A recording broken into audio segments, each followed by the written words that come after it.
Qué sencillo, el corazón tiene una parte eléctrica y una parte mecánica. Hoy día vamos a ver la parte eléctrica. El músculo cardíaco como tal es un músculo que tiene estas propiedades. Hay más. El vasotropismo, que es la capacidad de generar su propio estímulo. El cronotropismo, que es la capacidad que tiene de hacerlo a un tiempo determinado. El dromotropismo es la capacidad que tiene de conducir el estímulo. La fuerza de contracción, ustedes saben que un corazón se contrae y se relaja. Y el lucitropismo como tal es la relajación, ¿ok? Ahora, si vamos al circuito normal, un circuito eléctrico, porque el corazón es así, o sea, tiene una parte mecánica y una parte eléctrica, y la parte eléctrica tiene todo un circuito. Todo empieza por debajo de la desembocadura de la vena cava superior, ¿ok? Por debajo de la vena cava superior tengo el nódulo sino auricular, ¿ok? Que tiene una frecuencia de 60 a 100 latidos por minuto. Y de ahí viene una de sus propiedades, el cronotropismo. Luego, tengo haces que van de aurícula derecha a aurícula izquierda, a la parte intermedia y a la parte posterior. ¿Se acuerdan cómo se llaman esos fascículos? El fascículo que va hacia la otra aurícula es el haz de Bachmann. El que va por el medio se llama el de Weckenbach. Weckenbach. Weckenbach. Y el último es el de Torel. Todas estas fibras van a confluir en un punto, justamente donde inicia los ventrículos y donde acaban las aurículas. Es justamente el nódulo AB. Y aproximadamente es de 40 a 60 latidos por minuto. En este lugar, dentro o alrededor, mejor dicho, vamos a cambiar ya, al costado o alrededor del nódulo AB, tengo tejido con conectivo denso irregular, ¿ok? Y por dentro del nódulo AB también tengo algunos tejidos que lo que hacen es retrasar el estímulo. ¿Cuánto tiempo lo va a retrasar? Aproximadamente unos 0,15 segundos aproximadamente. ¿Por qué? El simple hecho de retrasar el estímulo hace que las aurículas y los ventrículos no se contraigan al mismo tiempo, porque si se contrae todo al mismo tiempo va a pasar prácticamente al colapso. Lo que necesito es que mis aurículas se contraigan para que los ventrículos se relajen, se expandan, se llenen de, de volumen y luego se contraigan los ventrículos y expulsen al resto del cuerpo. Entonces tiene que haber una pausa. Luego tengo un fascículo, perdón, un haz de His. Esta porción se llama haz de His, que ya es ventricular. Luego tengo una rama derecha. Luego tengo un fascículo anterior, un fascículo posterior. Y finalmente, después de esa rama, esta rama derecha y esta rama izquierda con un fascículo y un fascículo posterior y un fascículo anterior, se empiezan a subdividir en fibras de Purkinje. Ese es el circuito normal, ¿ok? Y eso es importante que sepan, porque, ojo, cada uno de esos puntos puede, puede crear su propio estímulo, pero a un tiempo, a un crono diferente. ¿Ok? Ya saben que el nodo sinusal de 90 a 60, nódulo AB de 40 a 60, de 90 a 100, el nodo sinusal, perdón, el nódulo AB de 40 a 60, el Atlas de His lo hace menos de 40, y todo lo que esté por debajo del Atlas de His es incompatible con la vida. Usualmente es menos de 30, dice la literatura. De 30 o 20. Y esto es justamente todo lo que hemos hablado. Ahora miren, cómo esto se correlaciona con su electrocardiograma. Rápidamente, un repaso. Recuerden que ustedes tienen ondas, segmentos e intervalos. Miren cómo la onda P representa la despolarización atrial, ¿ok? Los tres haces de los cuales ya hemos hablado. Luego, el complejo QRS representa la despolarización ventricular. Miren, acá tengo mi fascículo o mi rama izquierda, que se ve en su fascículo anterior y posterior. Luego tengo mi intervalo QT y finalmente mi onda T. Y mi onda T me representa mi repolarización ventricular, o sea, el músculo vuelve a ser potencialmente excitable. Entonces, eso es un recordatorio rápido, ¿ok? Empezamos con la primera pregunta. Dice, ¿en cuál de los siguientes sitios se explicará mejor los síntomas de este paciente? Nódulo sinoatrial, nódulo atrioventricular, rama derecha, rama izquierda, sistema de Purkinje, fascículo anterior. Tienen un hombre de 67 años, tienen un hombre de 67 años que es traído al departamento de emergencia después de un episodio de síncope. Su hijo ayudaba a su padre a limpiar el garaje cuando se sintió mareado. Okay, es un caso típico. El paciente se puede incorporar, pero luce desorientado y confuso. El electrocardiograma muestra bradicardia con un ritmo regular y complejos QRS estrechos. Sin embargo, una completa desincronización de las ondas P y los complejos QRS. ¿Ok? Entonces, la pregunta es, ¿cuál es el diagnóstico? ¿Qué pasa si mi complejo QRS y mis ondas P están desincronizadas? ¿A eso cómo se le llama? Y encima dice bradicardia.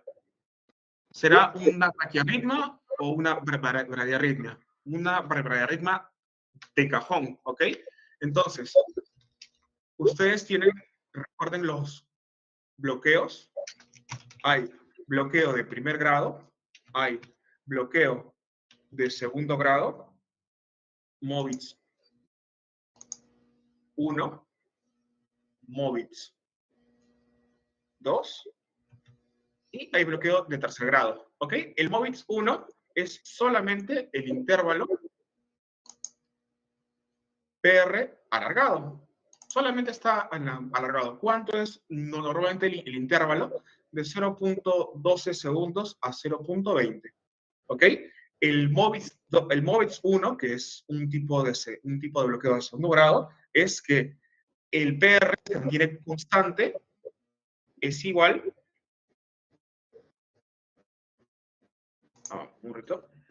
es igual y luego no conduce. ¿Ok? Luego deja de conducir. Y el MOVITS 2, no, miento. Un lapsus mío, ese es el MOVITS 2. ¿Ok? El MOVITS 1 es el PR empieza a alargarse, se alarga, se hace mayor, y luego en un punto deja de conducir. En cambio, el MOVITS 2 es igual, y luego no conduce nada. ¿Ok? Entonces, en el MOVITS 2, para que quede claro, es un intervalo que empieza a hacerse más alargado. Y el MOVITS 2 es totalmente igual, solamente que al final no conduce. Y el MOVITS 3 hay una completa desincronización entre las ondas P y los complejos QRS. O sea, las aurículas y los ventrículos se contraen al tiempo que ellos quieren.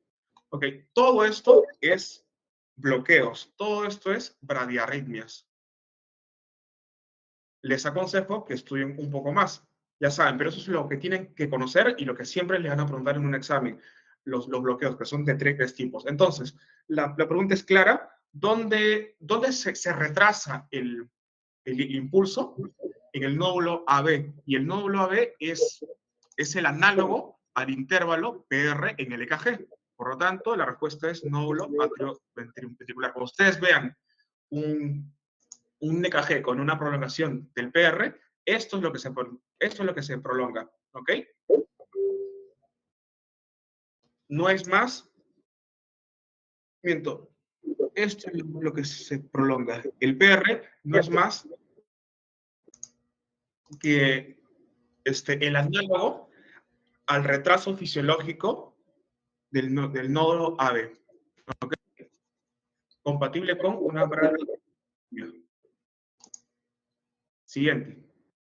Más de lo mismo, acá es justamente todo lo que hemos hablado. Ya saben, se vuelve, miren acá, se vuelve mucho más grande y luego, ¿qué pasó? Paró de conducir. En cambio, miren acá, es constante, constante, igual, ¿no? Y luego, ¡pam!, para de conducir. Y acá, miren, acá esto se contrae a una frecuencia, luego tienen otro, luego tienen otro, luego tienen otro. Cada uno está a su propio ritmo. En cambio, miren estos complejos QRS son equidistantes. ¿Ok? Listo. Bloqueos.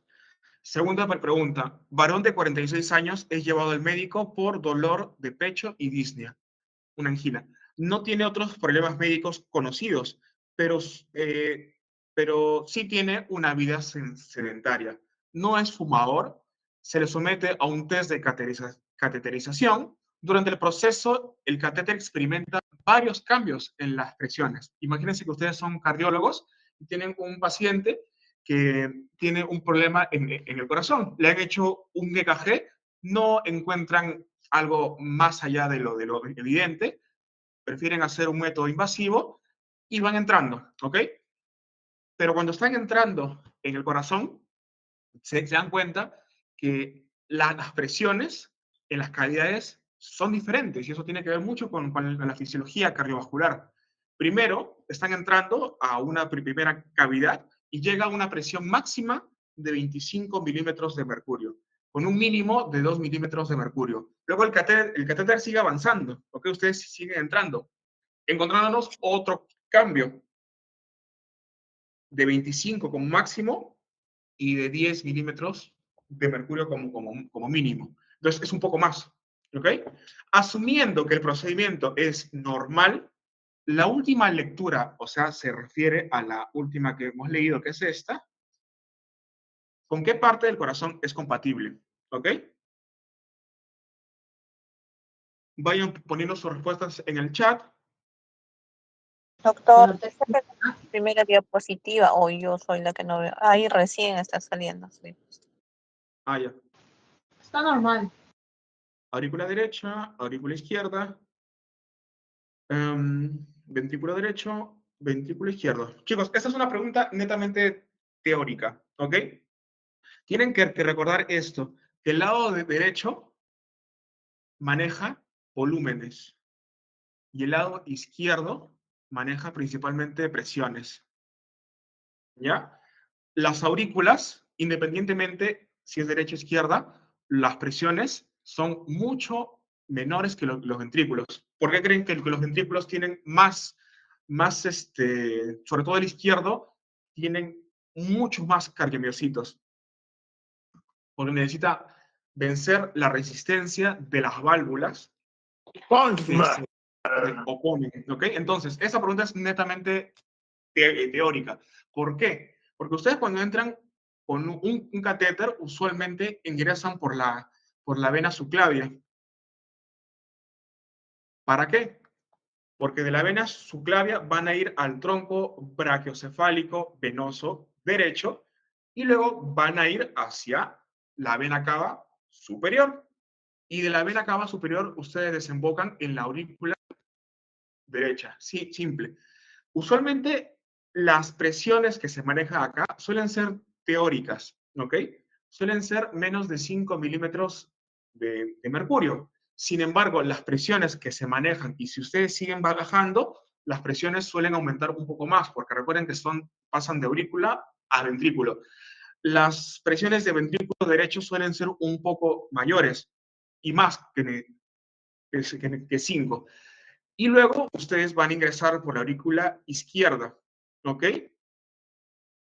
Entonces, va a ser muy difícil entrar al ventrículo izquierdo, porque usualmente llegan a estos tres compartimentos. Sí se puede llegar al ventrículo izquierdo, pero necesitan otros métodos y no es el objetivo de la pregunta. Cuando ustedes someten a un paciente a cateterización, ingresan, ven acá, perdón, vena subclavia, tronco brachiocefálico, vena cava superior, aurícula derecha y ventrículo derecho. Y efectivamente, miren, si se dan cuenta, las presiones en la primera lectura suelen ser menores, llegan a un mínimo de 2, miren, llegan a un mínimo de 2, pero luego llegan a un mínimo de 10, entonces, por lo tanto, me encuentro en este lugar. ¿Por qué? Porque las cavidades del ventrículo son superiores o suelen ser de 130 a 90, 80, 100 aproximadamente. Por lo tanto, se aleja de ese valor. Por lo tanto, del lado izquierdo no es, del lado derecho tiene que ser la respuesta. Por lo tanto, aurícula derecha es compatible con la primera lectura y ventrículo derecho es compatible con la segunda lectura. La respuesta es, bueno, acá hubo un pequeño error, es ventrículo izquierdo y ventrículo derecho. La respuesta es esta. Ya, miren, eso es justamente lo que les he estado explicando. Es compatible con esta presión. Ya.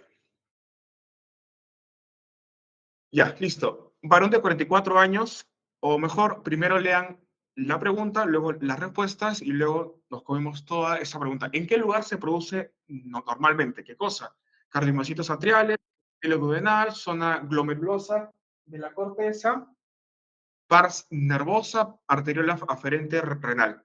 Listo. Me está dando respuestas varias cosas. Sin embargo, el repaso es de cardio, así que ya más o menos con eso la van sacando. Varón de 44 años con cardiomiopatía y falla cardíaca sistólica crónica, acude al cardiólogo por un seguimiento. El paciente experimenta empeoramiento de la disnea, es una sensación subjetiva de falta de aire. Refiere que da unos pasos al subir la escalera y se cansa al llegar al segundo piso. Después de la consulta, se toma la decisión de empezar un inhibidor de la endopeptidasa, o sea, un fármaco X, ¿ok? Un fármaco X. ¿Qué es lo que hace ese fármaco X? Inhibe una endopeptidasa. Cuando te dan endo es interior, peptidasa es una enzima des, que desdobla péptidos, ¿ok? Un fármaco que prolonga el mecanismo de acción de una hormona polipeptídica endógena, que incrementa el flujo urinario, o sea, hace que el paciente orine más y disminuye la resistencia vascular periférica. Entonces, este péptido, ¿en qué lugar se produce normalmente? Ustedes tienen que recordar que hay cosas que suben la presión arterial y hay cosas que la bajan. Obviamente cosas endógenas. Por ejemplo, lo que normalmente sube la presión arterial es la aldosterona. ¿Qué otra cosa sube la presión arterial? La renina. ¿Qué otra cosa sube la presión arterial? La ADH. La angiotensina de tipo 2. Independientemente de dónde actúen. Todas estas cosas me van a aumentar la presión arterial. Pero miren, obviamente esto hace que mi paciente orine menos. Esto es menor flujo urinario y aumenta la presión, lo que se traduce como un mayor aumento o una mayor resistencia vascular periférica. Entonces, ninguna de esas cosas puede ser. Por ejemplo, la zona glomerulosa de la corteza suprarrenal Ustedes recuerden que en la corteza suprarrenal, ustedes se encuentran en la zona glomerulosa, encuentran aldosterona. En la zona fasciculada, encuentran cortisol. Y en la zona reticular, encuentran, ¿qué cosa? Andrógenos débiles. Todos son derivados del colesterol. Entonces, esta no puede ser. La pars nervosa es está en la parte posterior o es la parte posterior de la neurohipófisis. Recuerden que tiene acá su tallo, su neurohipófisis anterior y la anterior que está de negrito y la posterior que es de blanco. Recuerden que la pars nervosa de la hipófisis solamente almacena ADH y oxitocina. No produce nada, porque eso lo producen los núcleos paraventricular y, ¿qué más? Supraóptico del hipotálamo. Esos producen respectivamente ADH y oxitocina. Por lo tanto, la pars nervosa tampoco puede ser. La arteriola aferente tiene unas células del músculo liso, o sea, son unas células musculares lisas modificadas que lo que hacen es producir renina. No puede ser nada de esto. Epitelio duodenal, se fue en floro la pregunta. Entonces, la respuesta, lo que nos queda son cardiomocitos atrales, porque ustedes recuerden que dentro de las aurículas tienen los músculos pectíneos. Y los músculos pectíneos producen el péptido natriurético atrial, que inhibe exactamente todos los lugares que estimula la angiotensina 2, ¿ok? Entonces, si ustedes le aumentan el flujo urinario a su paciente y le disminuyen la resistencia vascular periférica, tiene que ser algo que le baje la presión. El péptido natriurético atrial es lo que hace eso y lo producen los cardiomiocitos. ¿Ok? Miren, esto es una vista de cómo se ve un EKG, ¿ok? Y miren, recuerden que un vector es una línea que tiene magnitud. Un vector, ojo, un vector es una línea que tiene magnitud y dirección. Miren cómo se mueven los vectores que representan hacia dónde se dirige el estímulo o el impulso eléctrico que se origina del nódulo sinusal, viaja al nódulo AB y luego se distribuye. Obviamente, ustedes saben que va a aurículas, septo y ventrículos. Cuando ustedes le toman un EKG a su paciente, es literalmente como si estuvieran tomándole fotos a una modelo o a un modelo, ¿ok? Cada uno tiene una cámara totalmente diferente o similar y le toma una foto a esa persona en diferentes ángulos. Es exactamente cómo se ve o con la mejor explicación que le doy a un EKG, ¿ok? Entonces, miren, cómo la derivada 1 y ABL representa una parte. Por ejemplo, la 1 y ABL es la cara lateral. Y acá se puede ver cuál es la arteria que está comprometida. Entonces, si ustedes tienen una persona que tiene un infarto en la cara.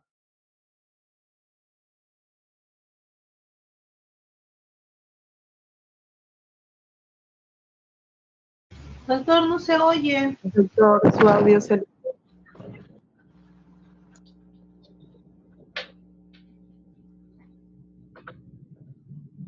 Su micro está silenciado, doctor. No, silenciado, doctor. ¿Desde cuándo no se podía oír? 1 ABL cada lateral y de ahí habrá corrido. Ah, ya, listo.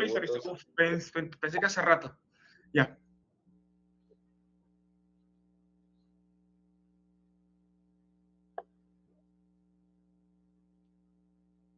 ¿Se puede ver? ¿Me oye? Sí, doctor. Sí, Ya, sí. listo.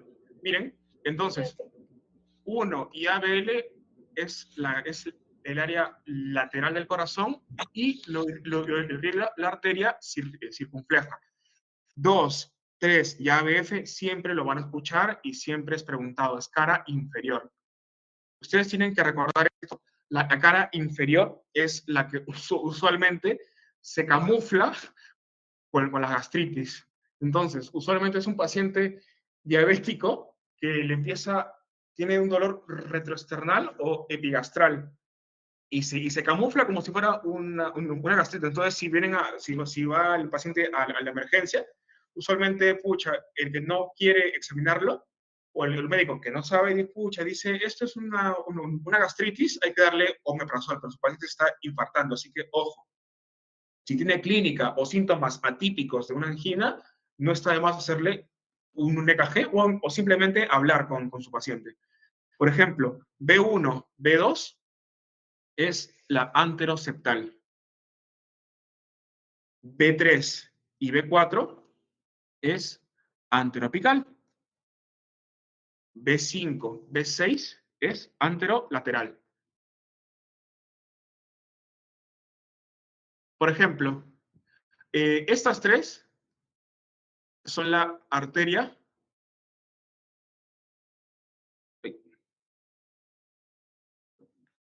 Un momento. Tengo un mensaje de la magíster.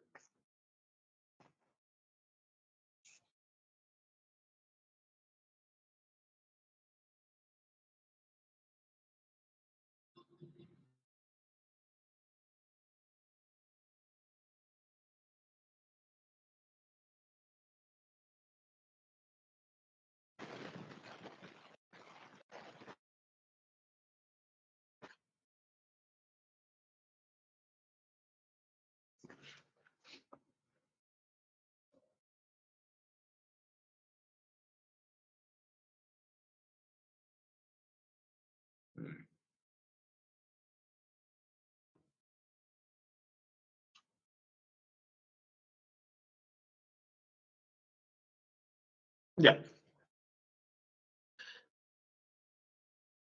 Ya. Entonces, esos son la arteria descendente anterior. Y esta es una rama que también sigue siendo la circunfleja. Y de la cara inferior es la arteria coronaria derecha. Miren entonces cómo la zona del infarto se correlaciona con una posición de su EKG y se correlaciona con una arteria. Entonces, miren, acá tienen un caso. Mujer de 24 años sin antecedentes de importancia, cursa con palpitaciones antes de sus exámenes finales. Se muestra el siguiente EKG. Diagnósticos.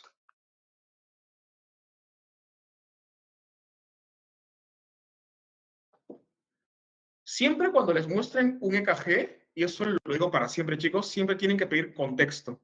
Un EKG solo no hace un diagnóstico. Un EKG solamente es una foto de la actividad eléctrica de su corazón en un momento. Más específico, en menos de un minuto. Entonces, una foto de la actividad eléctrica del corazón. Siempre tienen que pedir un contexto. Por eso siempre tiene que haber contexto arriba. Entonces, miren, les doy una pista. Miren, esto es un complejo QRS. Miren cómo no hay simetría. No hay simetría o no están a la misma distancia. Y miren estas ondas que deberían ser P, pero son aberrantes. Esto es compatible con, miren, si tienen QRS estrecho, ondas F minúscula,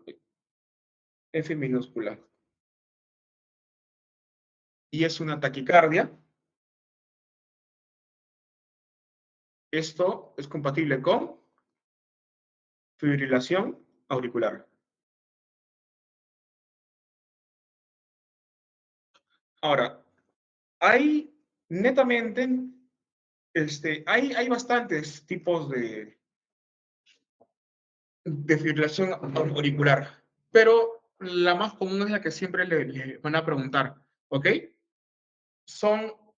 Hay ausencia de ondas P, los complejos QR son irregulares, pero son estrechos, y siempre está relacionado a hipertensión y a enfermedad cardiovascular.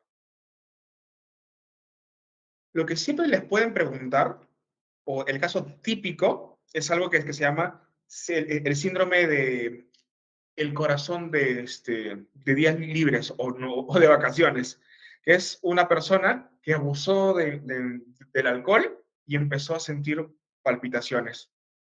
Piensen en fibrilación auricular. Obviamente que la fibrilación auricular es un tipo de una alteración del ritmo en la cual el atrio o las aurículas se van a contraer de una manera aberrante.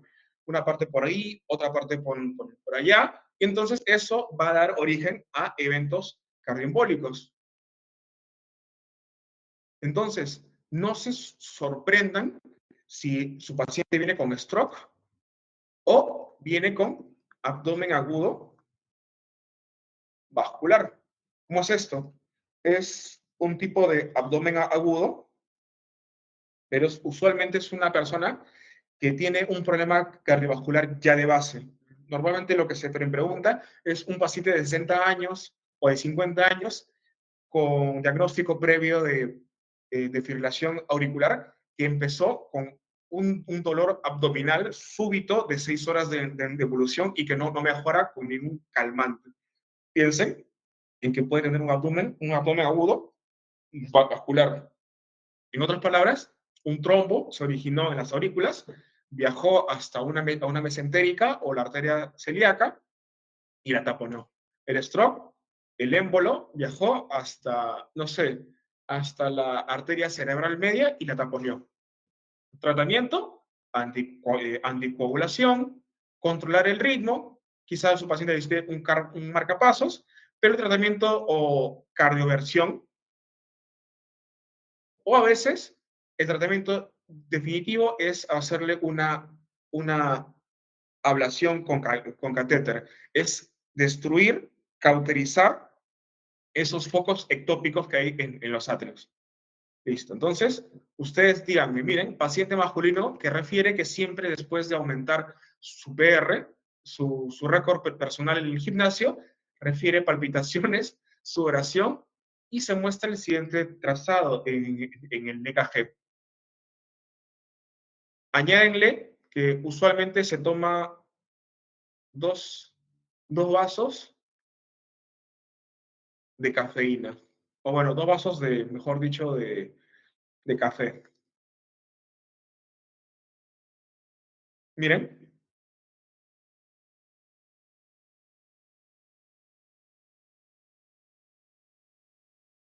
QRS, luego hasta acá, luego acá. Miren, es un QRS estrecho. Los RR son irregulares. Y miren, hay ondas F, pero Fs chiquitas, con minúsculas. Esto es compatible con fibrilación auricular. Listo. Ya, acá no hay con contexto, pero se los pongo. Es una mujer de 20 años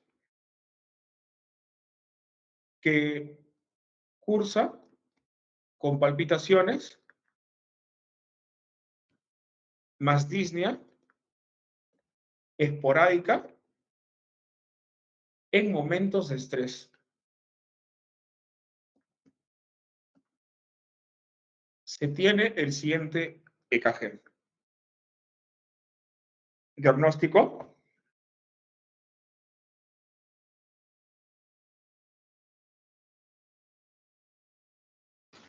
No tengo. Flutter, listo. Es cierto, mire. RR, RR, RR, RR, RR. Todo son RRs, RRs regulares. ¿Qué Regular. más? ¿Qué más? Tienen ondas F mayúsculas. Si se dan cuenta, usamos mayúsculas porque en la fibrilación son chiquitas, ¿no? Pero miren, en el Flutter son más grandes. Son más grandes. Y usualmente es común en personas de sexo femenino. Ahora, el Flutter, cuando lleven cardio, se va a dividir en dos tipos, el 4-1 y el 3-1. ¿Qué rayos es esto? 4 ondas F y un complejo QRS. Acá son 3 ondas F y un complejo QRS. Y el 4-1 es el más frecuente. Miren, 1, 2, 3. Ah, bueno, este es un 3. Ah, no, miento, es un 4, es un 4. 1, 2, 3 y 4. 1, 2, 3 y 4. 1, 2, 3 y 4 acá. Es el más frecuente. ¿Ok? Siguiente.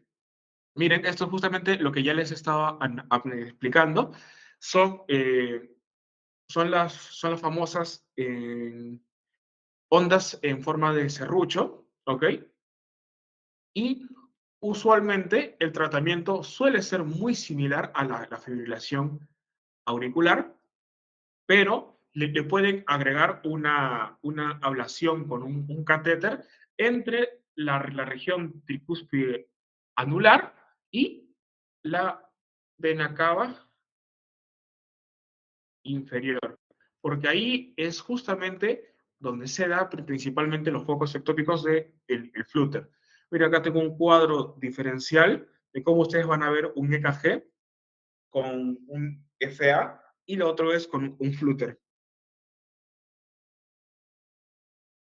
Miren cómo los RR están irregulares y miren acá cómo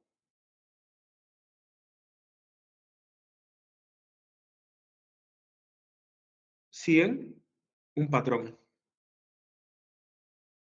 ¿Ok? Siguiente. Hay ritmos de paro. Esto lo pongo porque ha sido pregunta en ENAM del año pasado y del anteaño pasado. Entonces es algo muy importante. Tienen dos tipos de ritmos. Tiene a sus pacientes, están ustedes en la guardia y viene su paciente desmayado, ustedes lo primero que van a hacer es asegurar la zona. ¿Ok? Luego una vez que aseguran la zona, se aproximan a su paciente, lo van a llamar, lo van a estimular. Si no les responde, obviamente piden ayuda. Entonces tú tráeme un desfibrilador y al mismo tiempo, después de eso, van a palpar un pulso central y van a ver al mismo tiempo si está respirando. Si no hay ninguno de los dos, perfecto, su paciente está en paro. Entonces, acá tienen que ver si se va a desfibrilar o no. ¿Cuáles son los únicos dos ritmos desfibrilares? Los que tienen que desfibrilar, o sea, tienen que agarrar su desfibrilador y ¡pap! Darle una descarga a su paciente, la fibrilación ventricular y la taquicardia ventricular monomórfica. Porque hay otro tipo, que es la tipo polimórfica, que ahorita vamos a ver. Y los ritmos no desfibrilares son la asistolia y la actividad eléctrica sin pulso. Ahora, la actividad eléctrica sin pulso, acá le doy un hincapié, porque es cualquier actividad. Puede ser un ritmo de bloqueo, de FA, de Flutter o de una taquicardia sinusal, pero ustedes no le encuentran pulso, al paciente. Entonces, no hay un ritmo determinado en la actividad eléctrica sin pulso porque su nombre lo dice, es actividad eléctrica sin pulso. Entonces, ustedes van a encontrar cualquier ritmo, salvo los 3 que están acá, pero sin pulso. Entonces, a la fibrilación ventricular y a la taquicardia ventricular, ustedes la van a desfibrilar. Pero el ritmo no desfibrilable, ustedes lo que van a hacer es, nada, inician RCP. Obviamente, en la desfibrilación no tienen que perder tiempo en la descarga, pero si por A o por B no está listo su desfibrilador, ustedes empiezan igual con el RCP. En cambio, en los ritmos no desfibrilares, ustedes tienen que empezar a hacer maniobras de RCP. Y después ya, dependiendo el algoritmo, van a inocular o van a cargar adrenalina y lo van a administrar. Miren, durante la pandemia, un paciente de 60 años que acude a su consulta con diagnóstico previo de COVID-19 recibió eritromicina más hidroxicloroquina. ¿Qué tal combo? Con dolor retroesternal, palpitaciones, su sudoración. Se muestra el siguiente EKG. ¿Cuál es su diagnóstico y cuál es su tratamiento?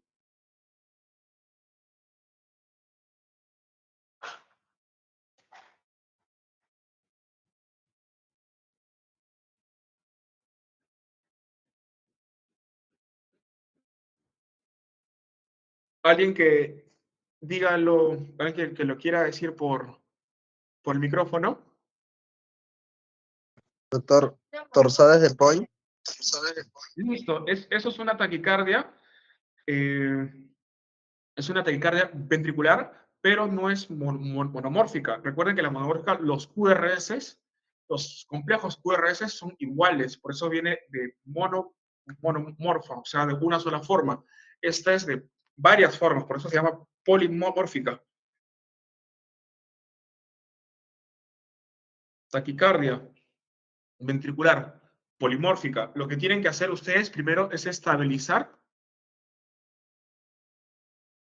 la membrana, de sus cardiomiocitos. Y antes de hacer cualquier cosa, lo primero que tienen que hacer, obviamente, es guardar la calma y suministran sulfato de magnesio para estabilizar la membrana, porque si el paciente no soluciona eso, va a entrar en paro y va a fallecer. Entonces, acá la moraleja es, ¿cómo rayos llego a la torsada de Points? Todo lo que me prolongue el complejo o el intervalo QT, ¿cuál es el QT? Es esto. De aquí, miren, QT. Acá está bien, QT. Todo lo que me prolongue el QT me va a dar me va a dar una torsada de Points. ¿Ok? Entonces, es una taquicardia ventricular polomórfica caracterizada por este cambio sinusoidal de las ondas en el EKG y puede progresar a una fibrilación ventricular. Y una fibrilación ventricular es un ritmo de paro. Y un ritmo de paro que yo tengo que desfibrilar. Por eso su nombre dice fibrilación ventricular. Ustedes, antes de que llegue a paro, ustedes ya le están poniendo sulfato de magnesio. ¿Ok?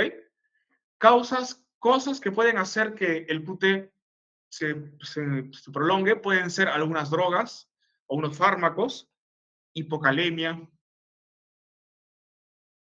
hipomagnesemia, recordando que la hipomagnesemia es una causa, perdón, claro que la hipocalemia, que la hipomagnesemia es el causante de la hipocalemia, y también otra causa de torsada de Pons es la hipocalcemia. ¿Qué fármacos pueden aumentarme el QT? Miren todos estos. Antiarrítmicos de clase 1A, 3, por ejemplo, 1A, ejemplos, búsquenlos. Antibióticos, macrólidos,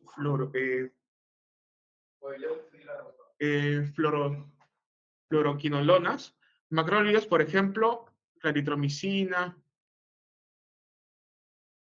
¿Qué más? Acitromicina y todo lo que acá encina. Fluoroquinolonas, por ejemplo, levofloxacino, moxifloxacino, entre otros. Antipsicóticos, por ejemplo, el haloperidol, la ciprasidona, antidepresivos como los antidepresivos tricíclicos, cualquiera, antieméticos como el ondansetron, cualquier antifúngico como los azoles, fluconazol, por ejemplo. Ok, ahora rápidamente vamos a ver un poco de gastro. ¿Se puede ver mi pantalla? Doctor. Sí, doctor. Ya. Un momento, un momento. Voy a parar de compartir un momento.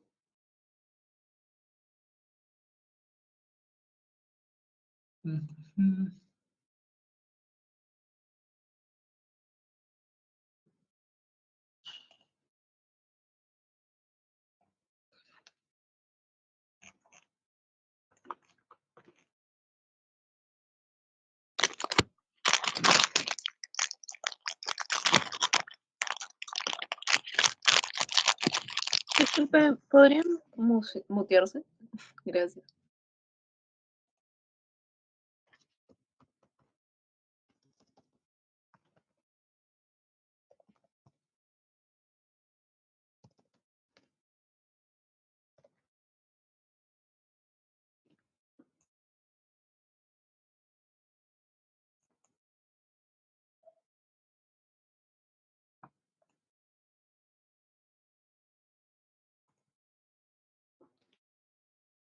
Ya.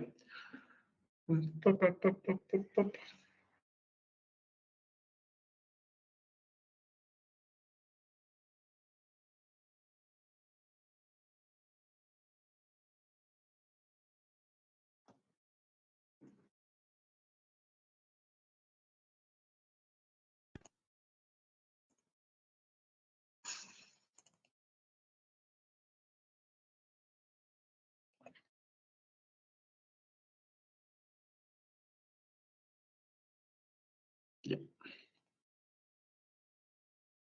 Ya. ¿Se puede ver lo que dice repaso de gastro? Sí, doctor. Listo. Sí, se ve. A ver, un momento. ¿Se puede ver lo que estoy escribiendo? Sí, también. También con Ya. rojo. Listo, listo. Ya, listo. Empezamos. Miren, acá tenemos una imagen. Dice, ¿cuál de la... Ya siempre les he enseñado, siempre lean la pregunta, luego las alternativas y recién se comen todo el texto. Porque es un gran secreto. Créanme que les va a ayudar bastante, chicos. ¿Cuál de las siguientes estructuras explica los síntomas de este paciente? Miren, tiene un hombre de 48 años, es evaluado por dolor abdominal y diarrea. El paciente refiere que sus deposiciones son abundantes y de mal olor. No tiene antecedentes médicos relevantes. Él refiere que bebe 6 latas de cerveza diariamente. Ah, su madre. Al examen físico tiene los ruidos hidroaéreos conservados. Leve sensibilidad epigastral. Se tomó un examen de recolección de heces de 72 horas, lo cual mostró una excesiva excreción de grasa fecal. Se realizó un ataque abdominal donde se puede ver la siguiente imagen. Es esta. La pregunta es, ¿cuál de las siguientes estructuras explica los síntomas del paciente? ¿Alguna idea? Les doy una pista. Miren, es un hombre que se alimenta mal, ¿ok? Paciente refiere que sus deposiciones son abundantes y de mal olor. Ojo, cuando ustedes lean mal olor, o sea, heces malolientas, pueden ser de 1000 causas, pero lo primero que tiene que ir a su cabeza es la esteatorrea. ¿Ok? Él refiere que bebe 6 latas de cerveza diariamente. ¿Ok? Si bebe, ese dato que nos está dando es relevante. Pensemos en cosas que daña el alcohol. daña muchas cosas, cerebro, ¿qué más? Riñones, entre otras cosas. Pero estamos en repaso de gastro, ¿ok? Entonces, lo más importante y lo que tienen que recordar siempre es que la cerveza o el alcohol en general malogra, primero, el hígado. Lo segundo que malogra, lo segundo que malogra es el páncreas. Entonces ya vaya empezando por dónde va la pregunta. El examen físico tiene ruidos hidroaéreos conservados, leve sensibilidad epigastral. Ustedes tienen que recordar en el epigastrio qué cosas hay. A la palpación, se tomó una recolección de heces 72 horas y dice que hay excesiva excreción de grasa fecal.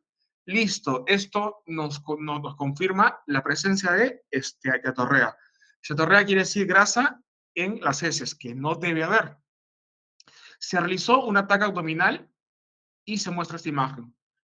Un paciente que bebe un paciente que no se alimenta bien, es obeso, tiene esteatorrea y encima en su examen de heces tiene grasa fecal, piensen en que tiene insuficiencia pancreática crónica.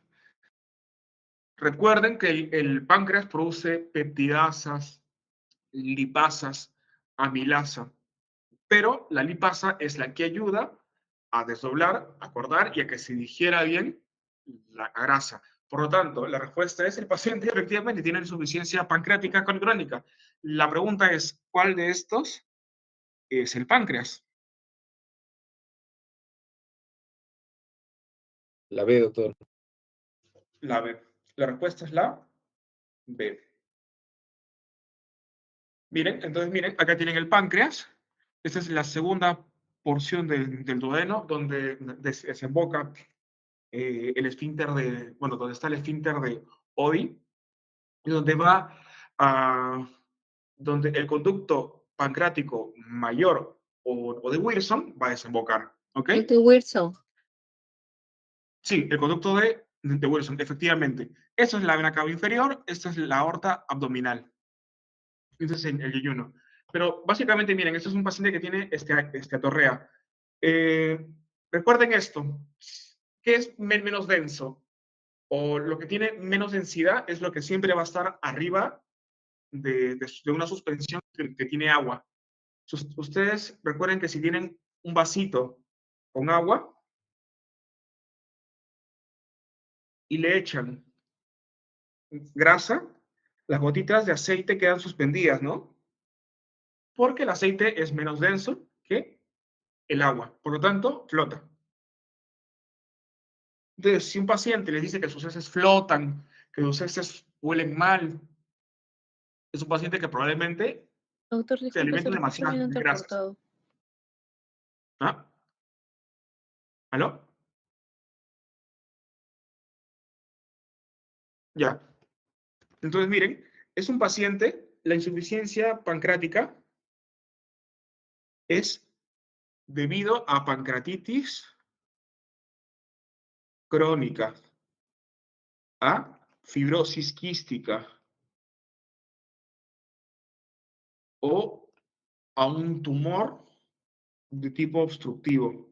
Obviamente un tumor de tipo obstructivo que se encuentre en el colédoco o que englobe al conducto principal de Wilson, ¿ok?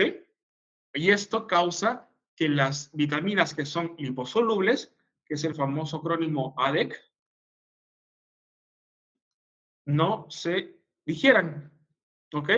Y quedan en la materia fecal. Por lo tanto, esto hace que el bicarbonato duodenal disminuya y también lo hace en el pH fecal. Hay un test que se hace, que es el test de la silosa, que es normal. Básicamente, la silosa es un disacárido que ustedes pueden, que ustedes pueden normalmente, ¿cómo se llama? Absorber. El test de la silosa estaría alterado en enfermedades mal absortivas, por ejemplo, la enfermedad celíaca, pero enfermedades con insuficiencia pancreática, no, porque el problema netamente son lípidos, no son los disacáridos. Por ejemplo, la galactosa, la fructosa, entre otras. Acá miren, tienen todas las estructuras que son retroperitoneales, que les invito a que lean. Es importante conocerlas. 2. Un hongo mohoso en algunas regiones de China contiene una sustancia que causa una mutación de guanina a timina en el gen P53. ¿Se recuerdan que el P53 es el guardián del genoma? ¿Ok? En esta población, el riesgo de una patología aumentará. ¿Cuál es? Es una pregunta puntual, ¿ok? Es una pregunta más académica. Este hongo mohoso es particular de algunas regiones de China, ¿ok? Pero pueden encontrarlas normalmente en el suelo de aquí, en Perú, así que no se extrañen. Usualmente es este, miren. Ese es el hongo. Es un hongo mohoso O de sea, de hígado, doctor. Sí, efectivamente, esa es la respuesta a un carcinoma de hígados, ocasiona hepatocarcinoma. Es el Aspergillus flavus, ¿ok? Este Aspergillus flavus tiene la capacidad o de generar una mutación en estas dos bases nitrogenadas, de guanina a timina. Miren, recuerden esto en genética, estas son las purinas, estas son las pirimidinas. Adenina y guanina son purinas. Citosina y tiamina más uracilo son pirimidinas. Si ustedes cambian una adenina con guanina, que son de la misma familia, se llama transición. Pero si ustedes cambian una pirimidina por una purina, es una translación. Es un tipo de mutación puntual. Y esto es, bueno, adenina, uracilo, guanina, citosina, adenina, uracilo, son codones o nucleótidos o trinucleótidos, para ponerlos en contexto. El punto es que, miren, si va de guanina a timina, sencillo, de guanina a timina es una mutación puntual de tipo transversión. Y esto lo ocasiona el Aspergillus flavus, es un hongo. Ahora, recuerden, la respuesta acá es cáncer de hígado. La respuesta es bueno, el hepatocarcinoma, o mejor conocido como hepatoma, es la neoplasia número 1 más común o más frecuente en el hígado, en los adultos. Está asociado con hepatitis B, con o sin cirrosis, pero si tuvieras cirrosis, está asociado a hepatitis C, alcoholismo o enfermedad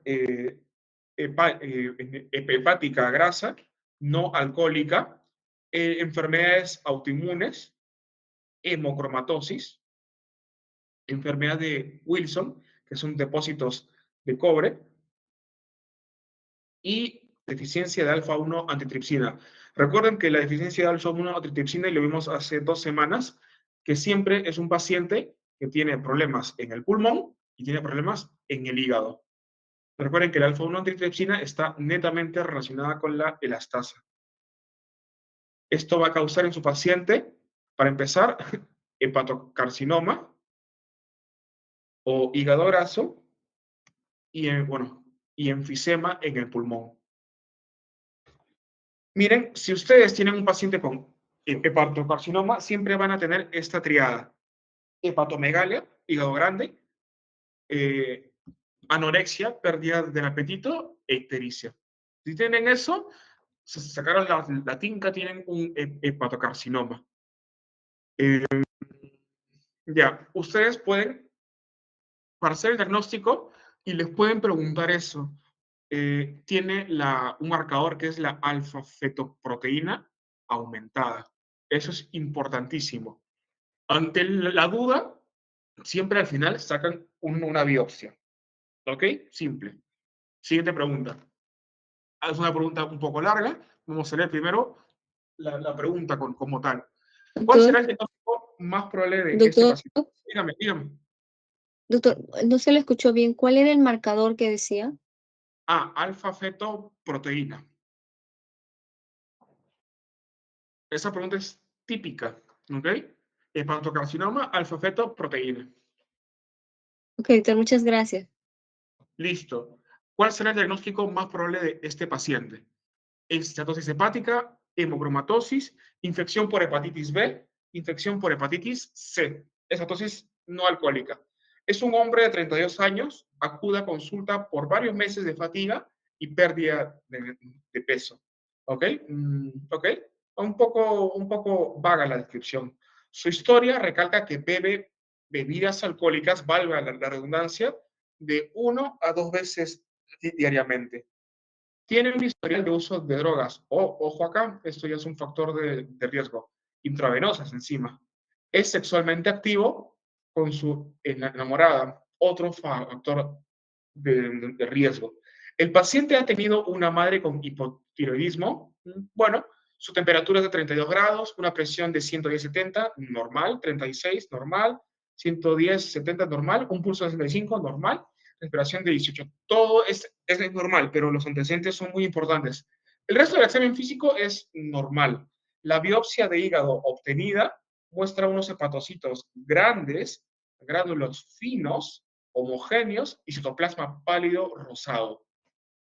¿Cuál será el diagnóstico más probable de este paciente? Miren, si tiene uso de ¿La B, drogas, doctor? hemocromatosis, no es. Miren, si tiene uso de drogas endovenosas y es sexualmente activo, encima bebe bastante, siempre piensen en una ITS. ¿Ok? Por lo Una tanto, puede ser hepatitis B, hepatitis B, que es la más frecuente. la más ¿Ok? frecuente. Puede ser, pero siempre piensen en lo más frecuente. Lo más frecuente siempre a la cabeza es hepatitis B. Y entonces, si me dice que es sexualmente activo, que usa drogas endovenosas, perfecto. Entonces, lo más probable es que sea una hepatitis B o una hepatitis C. ¿Cómo lo diferencio? Con esta descripción. Los gránulos finos, homogéneos y citoplasma pálido. ¿Ok? Estos son esa descripción. Miren, esos son hepatocitos normales. Esto es normal. Y miren esto, con unos gránulos finos, citoplasma pálido. Estos son los hepatocitos que me están describiendo. ¿Ok? Son hepatocitos que están infestados con virus de la hepatitis B. Y ahora, para el que dijo que era estatosis hepática o hemocromatosis, no, miento, para el que me dijo que era estatosis hepática o pensó que podía ser estatosis no alcohólica, le comento que tiene que ver más con los cuerpos de Mallory, ¿ok? Estos son los cuerpos de Mallory. Son inclusiones citoplasmáticas que pueden verse en todas estas enfermedades. En enfermedad hepática por hígado, de hígado graso no alcohólica, cirrosis india de la niñez, enfermedad de Wilson, que son depósitos de cobre, enfermedad hepática alcohólica, un tumor, una colestasis crónica o una hiperplasia nodular focal hepática. Acá tienen un acrónimo para recordarlo mucho mejor. Y miren, este cuadro les va a servir para siempre. Cuando lleven infecto, cuando lleven oncología, suelen preguntar las diferencias entre el virus de la hepatitis A, B, C, D y E. Ahora, cosas que nunca van a olvidar, por ejemplo, a todos, y lo más probable es que a todos nos haya dado hepatitis A.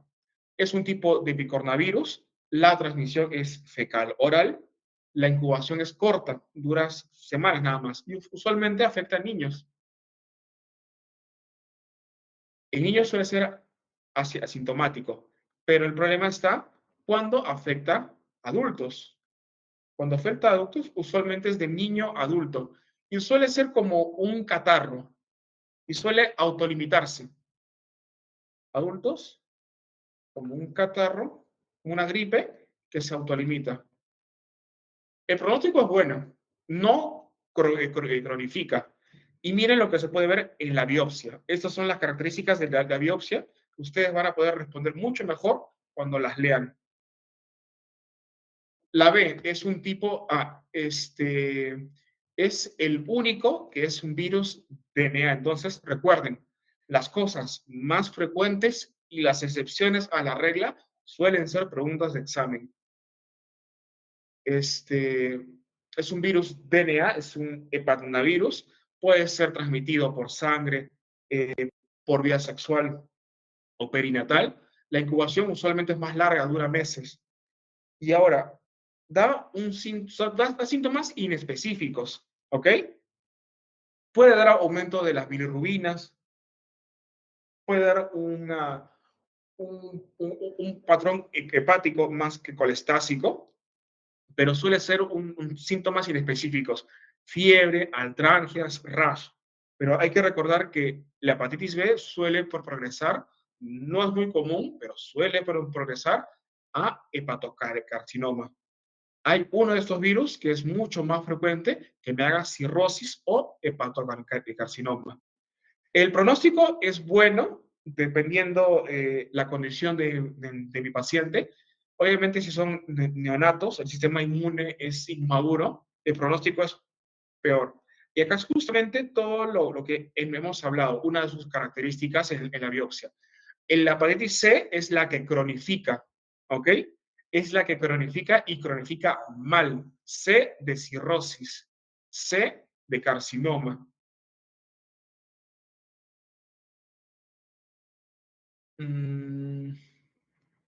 La hepatitis C, usualmente en el hígado, en su biopsia, van a ver esteatosis con macrovesículas y un agregado o un infiltrado inflamatorio crónico a predominio linfocitario. Esas son las características que ustedes van a ver. La D es un RNA, pertenece a los deltavirus, transmisión es similar, pero hay dos cosas que quiero que lean, que no son temas de esta clase, pero son la superinfección y la coinfección, porque ha sido pregunta en ENAM. Lean las diferencias entre ambas. Superinfección y coinfección. Obviamente, la superinfección es la que empeora más. Y finalmente, la hepatitis E de embarazada. Usualmente no suele ser muy común, está mucho más frecuente en gestantes y tiene una alta mortalidad en las mismas gestantes. Suele ser epidémico de algunas zonas de África y de Asia. Listo. Siguiente pregunta, ya para terminar, para que hagan su post-test. La otra clase vamos a ver más preguntas, más que todo vinculadas a las células de tipo S, o sea, las células parietales, células principales o chip cells, las células caliciformes, entre otras cosas. Vamos a quedarnos con esta última pregunta. ¿Qué patología tendrá este paciente? Síndrome del intestino irritable, enfermedad de Crohn, deficiencia de lactasa, síndrome carcinoide o prolapso rectal. Es un varón de 78 años, cuidado por una enfermera en su casa, es traído por sus familiares debido a dolor abdominal y disconfort. ¿Ok? Si tiene enfermera en su casa, lo más probable es que sea muy dependiente o parcialmente dependiente. El paciente tiene una historia de demencia avanzada. Ya ven lo que les digo, demencia avanzada. Puede parcialmente verbalizar sus síntomas. ¿Ok? Tiene una historia de disconfort abdominal intermitente por años. Niega diarrea y sangrado rectal. Pero no tenía movimientos intestinales en aproximadamente 5 días. Uf, este viejito está estreñido. Definitivamente está estreñido. Con El constipación. paciente es una constipación. El paciente que se encuentra crónicamente encamado tiene una actividad mínima diaria. Tiene colonoscopías pasadas que muestran algunas lesiones benignas. Tiene antecedentes de demencia, enfermedad arterial coronaria, es hipertenso, tiene estenosis espinal y tiene osteoartritis. Durante el examen físico no se palpan masas ni sensibilidad o hepatosplenomegalia.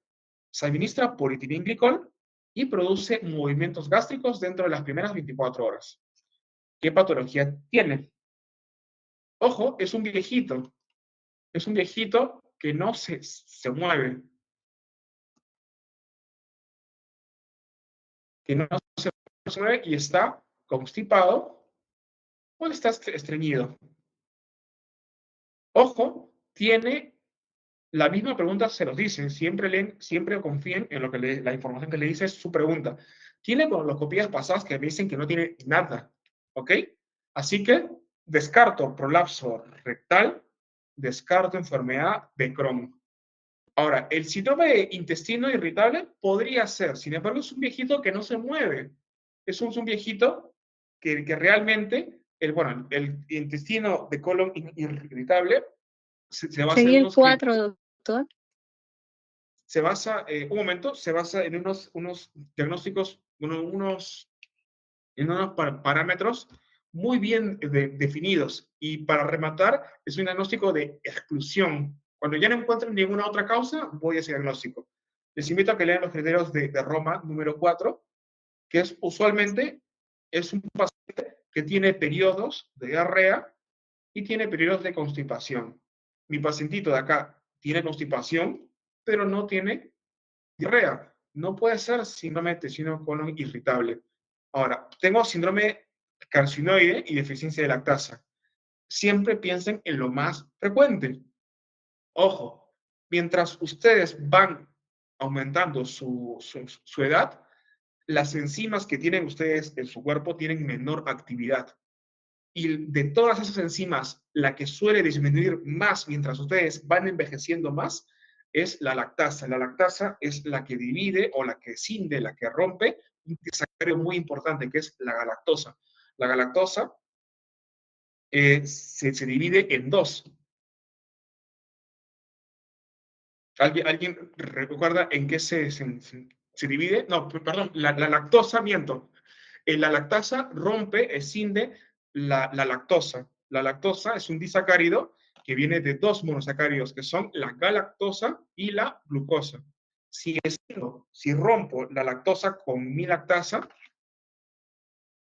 yo voy a poder absorber mucho mejor estos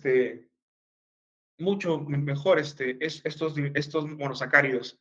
Sin embargo, si la lactasa no actúa, la lactosa se queda más tiempo en el intestino, voy a ocasionar una diarrea de tipo osmótica. Y es justamente lo que tiene su paciente de acá. Bueno, su paciente tiene constipación, pero lo primero que pasa en una deficiencia de lactasa es una diarrea de tipo osmótica. Después de que ya no tiene nada que botar, literalmente empiezo con la constipación. Ojo, son dos momentos de la misma enfermedad. La lactasa, literalmente, esos disacáridos se empiezan a acumular, se acumulan en el intestino, el agua se acumula en el lumen y al final lo voy a eliminar todo. Una vez cuando yo ya no puedo eliminar nada, empiezo a constiparme, porque no solamente en el lumen tengo enzimas, sino también esos disacáridos, literalmente lo que hacen es absorber agua de las paredes, la traen al lumen y se va. ¿Ok? Ya no tengo agua en el lumen, por lo tanto mis heces con el tiempo van a ser mucho más secas. Empiezo a constiparme. Encima tengo un paciente de 78 años que no se mueve. Y lo más probable es que su paciente de 78 años esté con polifarmacia, más de 5 fármacos. Todas esas cosas, encima me dice que tiene demencia. Los fármacos antipsicóticos causan constipación. Entonces, la causa más común que puede tener este paciente es una deficiencia de lactasa. Si no me carcinoide, no, es algo muy infrecuente. Es un paciente que literalmente baja de peso muy rápido. Y la pregunta no nos inclina a eso. Miren cómo la glucosa y la galactosa se absorben por este transportador, que es el CGLT1. El CGLT1 puede absorber sodio y estos dos monosacáridos. El GLUT5 absorbe fructosa. Encuentro fructosa en todas las frutas.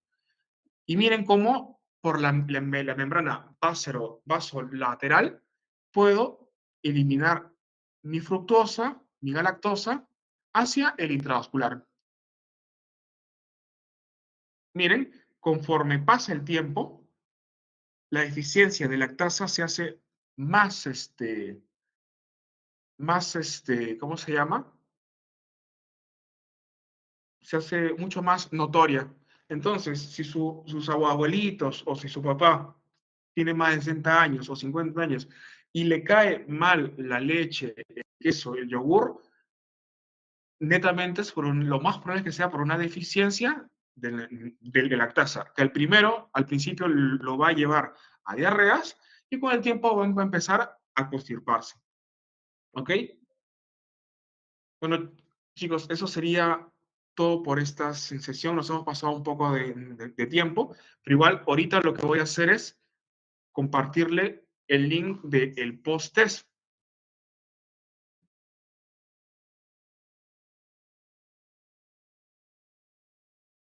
¿Alguna pregunta hasta aquí?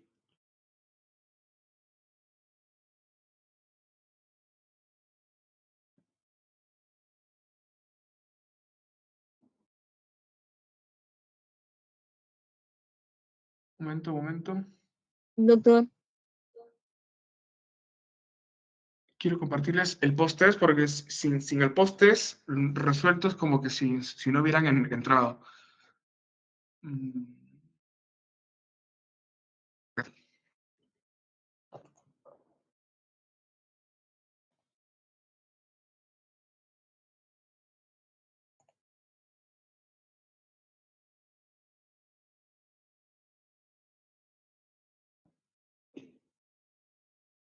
Acá está.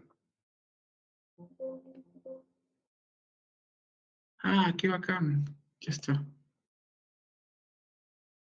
Ya, chicos, acá les comparto el post-test.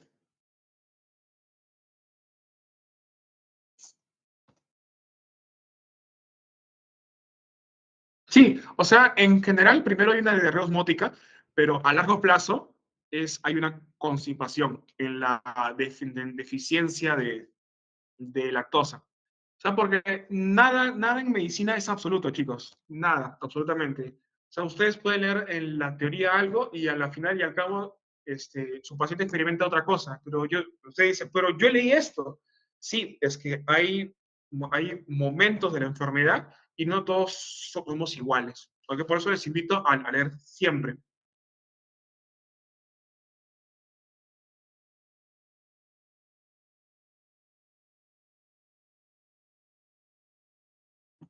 Rocío. sí, doctor, le quería decir, referente al cuadro clínico de deficiencia de la lactosa, es casi similar a la intolerancia a la lactosa. O sea, el paciente empieza primero con un cuadro clínico de una diarrea, luego posteriormente, pues, te refiere que ya, ¿cómo se llama? Como que las heces ya tomaron, un poco de consistencia, ¿no? En el cuadro clínico que usted acaba de hablar, deficiencia a la lactosa, sucede lo contrario, ¿no? El paciente se constipa y luego ya va cursando posteriormente con un cuadro clínico de heces un poco, digamos no diarrea, sino un poco más pastosas. Ujú. Sí, es efectivamente. Igual como, o sea, es cierto, lo que tú nos estás diciendo es totalmente cierto. Sin embargo, a veces cuando nosotros leemos eso y vemos en nuestro paciente otra cosa, a veces decimos, ah, pero yo leí otra cosa. Es que realmente cada paciente es totalmente diferente, pero lo que dices, Rocío, es totalmente verídico. Y Muy buen aparte de eso, aporte. el de la deficiencia de la lactosa está más relacionado con la edad también, ¿no? En cambio, en lo otro, Efectivamente, él es más joven, ¿no? La etapa en la cual, en las edades en la cual se da ¿cómo se llama? La intolerancia a la lactosa es generalmente en jóvenes. O también en pacientes que han sido, por ejemplo, han tenido una Corelap, ¿no? Que ya no sí, tienen vesícula. efectivamente. Entonces, chicos, su compañera Rocío tiene un gran aporte. Les aconsejo que hagan un cuadro diferencial entre la intolerancia, la lactosa y la deficiencia para que ustedes mismos se den cuenta cuáles son las diferencias, tanto en la fisiopatología como en, este, ¿cómo se llama? La clínica que va a experimentar su paciente. Bueno, chicos, entonces hagan por favor el post-test. Si ya si lo Doctor, han concluido, ya pueden salir.